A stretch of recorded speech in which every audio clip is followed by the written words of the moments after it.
hmm Yeah, cool. So what were some of the kind of changes that you made around that time? Obviously, there's sort of the investing part and getting that value investing framework, but you guys are often talking about sort of the personal finance parts of it as well, and actually spending less money and bringing more in, the top line kind of to get all three of those aspects sort of working together. So maybe talk us through that progression. What are some of the things you kind of put in place to pull all the right levers and sort of fast track towards financial independence? Sure, great question.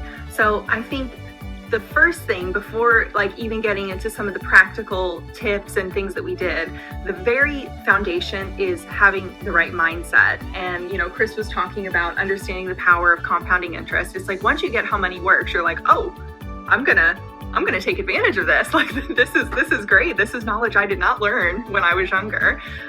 So that's a really big part of the mindset, is understanding compounding interest. But I think another part that is incredibly important and that we had to really actively work on a daily basis is really Charlie Munger says, live by an internal scorecard, or is that Warren Buffett? Both. But not keeping up with the Joneses. And to be very honest, in Dubai, it's very hard when all your friends are driving Range Rovers and Lamborghinis and Porsches, and you've got a 2011 Renault Duster. But it's you've got to do it no matter where you are in your financial journey. Any wealthy person, if you're going to amass wealth, you have to live below your means, and it's we find it so.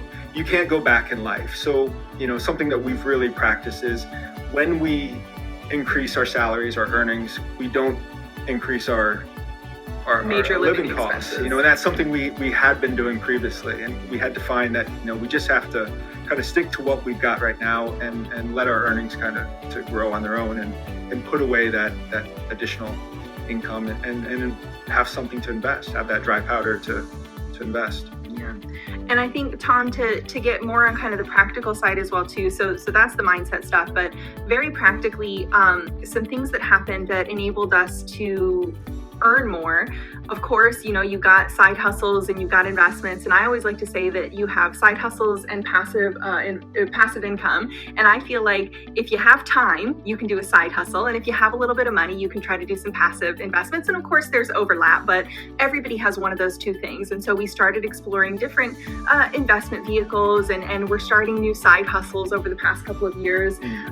But one of the biggest things that is relevant for us specifically is maximizing your primary source of income. So for us, we really benefited from investing as professionals within our careers. So I think Warren Buffett always says that being a good investor has helped him to be a good business manager, and being a good business manager helps him to invest. And so once we really started understanding the language of investing and looking at businesses and thinking, how is the management performing? What do I want to see from an investment? We actually started applying that in our own careers.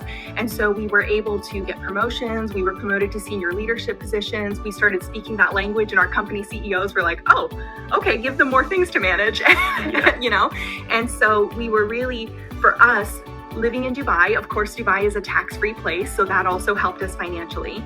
But we really tried to squeeze every drop of juice out of that opportunity with our 9-to-5 and really maximize our opportunity and practice that delayed gratification, thinking of ourselves like, what about 40-year-old Sam? What about 50-year-old Sam? How will she feel? What will she want? Let me do her some favors and not buy that Louis Vuitton purse. I don't need it. So I think that's really important. I think for me, the thing that was most helpful when I was first getting started, in addition to having a budget and making a plan for your money, I think you really have to understand what you're spending. And personally, for a full 4 months, I actually kept a little paper notebook in my purse, and I wrote down every single penny that I spent, and then I would look back at the end of the week and I would go, holy shit, I just spent, $50 on chocolate bars.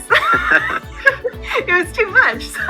So I think writing down everything that you spend is really important. That was a really great practical tip.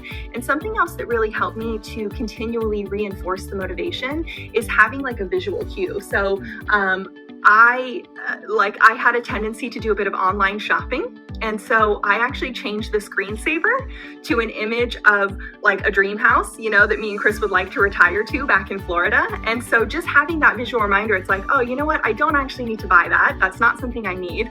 Let me take that money and invest it. So just implementing practical tips like that, reinforcing your motivation, and yeah, really committing to living below your means, I think is something that helped us immensely. Yeah, and I think you always have to have something that you splurge on a little bit. And for us, that, you know, we'll usually do some sort of travel during the year, just keep our sanity. Yeah, to some nice place and enjoy that. And that's, you know, what we spend some money on. But in the other aspects of life, we just try to live far below our means.